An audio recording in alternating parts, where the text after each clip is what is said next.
Mga kasilip, gamitin natin ngayon yung ISO data or stick out. Paano natin gagamitin?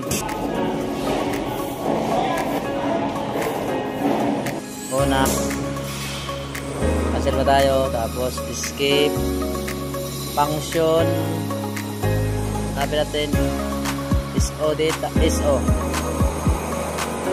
Okay. Tapos yun yung ISO data. Tapos type na tayo ng coordinates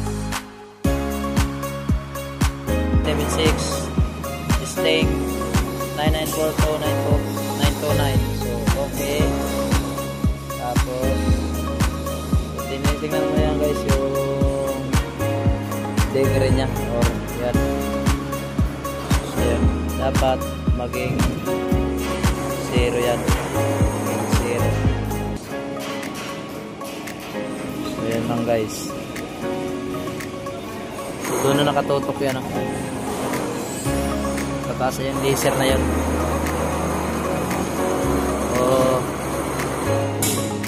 Mag non-prism lang tayo. So itong na yan guys. Yan. Yung sa prism sign yan ng prism or non-prismless. Ayan. Sheet card yan guys. Sheet. Kasi ito yung non-prism. So pwede natin ito measure natin ano nalaman ko.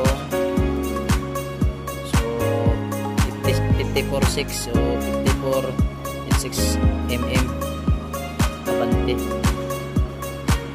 Kailangan guys masiro to guys. Simula doon sa puntos na yon yung sa laser 54 cm in 6 mm abante. Ganun lang guys pag stick out.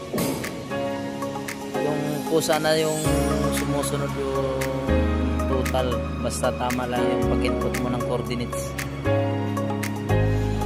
Pag-layout natin yung curve nya mismo papunta dyan. Ganun lang guys yung paggamit ng stick out. Mga kasilip, gamitin natin ngayon yung ISO data or stick out. Paano natin gagamitin? Una, cancel ba tayo? Tapos escape, function, hanapin natin ISO data, ISO. Okay. Tapos yun yung ISO data. Tapos type na tayo ng coordinates